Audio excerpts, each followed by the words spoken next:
Hey everyone, this is Ms. Moffat from across the Litiverse, and before we all gorge ourselves on Halloween candy, let's take stock of our last month of reading, shall we?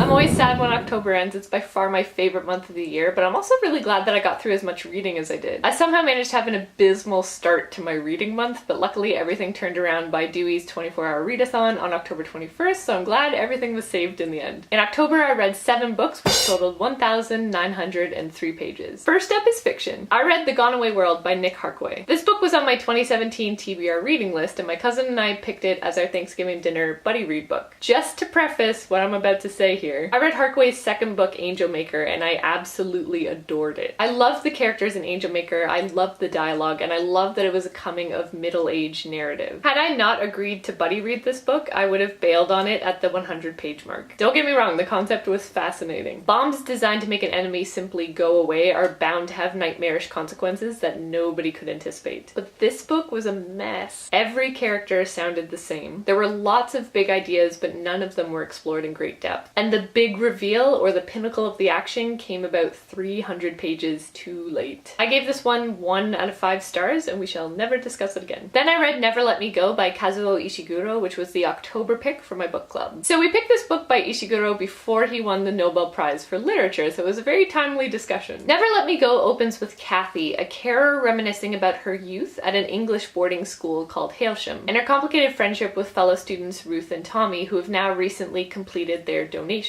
As the story unfolds, it slowly emerges that these children are not living the happy, idyllic life of English school children. Instead, they belong to a dystopian subset of English society, and their life's purpose is determined from birth. I don't want to give too much away because the revelation is an important and heartbreaking one, and the entire novel kind of hinges on you figuring out what these donations entail. I gave this one 3 out of 5 stars. I thought it was good, but I wasn't blown away by it, and I think that's because I read a lot of speculative fiction. This is spec fic for readers who prefer literary fiction, let's put it that way. But he did just win the Nobel Prize for Literature, so clearly people like his work. Then I read Dead Harvest by Chris F. Holm, which is book 1 of the Collector trilogy. Would you check out that cover? That is amazing. They made it look old and beaten up. Out of everything I read this month, this was the single perfect book for October. Sam Thornton collects the souls of the damned, and he makes sure they're sent where they need to go. Until he's sent to collect the soul of a young woman who he thinks is innocent of the horrific crime that's doomed her to an eternity in hell. Now the two are on the run from angels and demons alike, and the end of the world might just be around the corner. This was supernatural pulp at its finest. If you like Harry Dresden of the Dresden Files series, then you'll feel right at home with Sam Thornton. Sam Thornton is already a damn soul, and this first novel reveals just how he sold his soul in the first place. I already own the other 2 books, and I might need to start in on them soon. I gave this one 4 out of 5 stars. And last, as I filmed this video, I haven't actually finished this book yet, but I'm calling it now. And that is Durarara, the light novel, volume 1. If you've watched the anime, you know what awaits you here, but I was thrilled to discover that this was a well-written, or perhaps well-translated, light novel. A lot of them are not, I'm gonna be honest right now.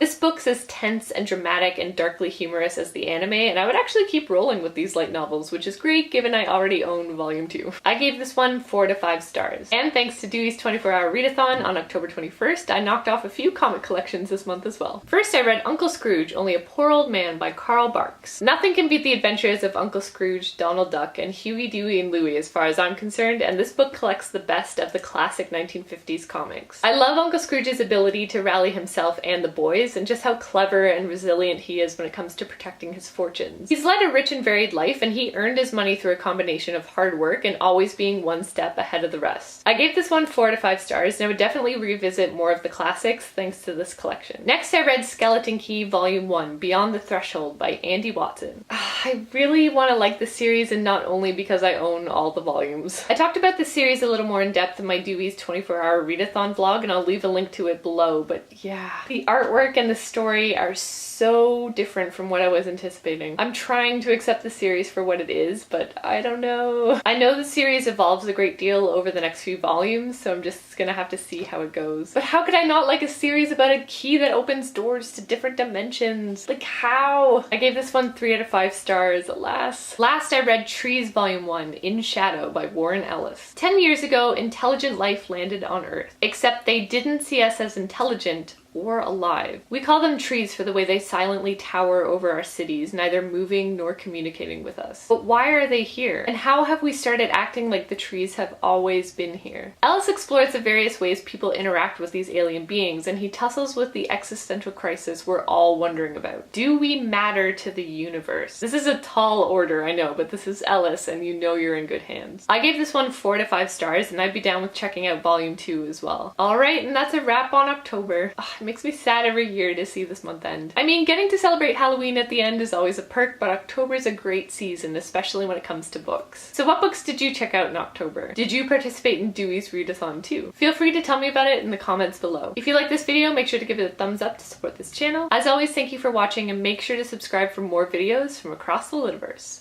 On that note, signing off.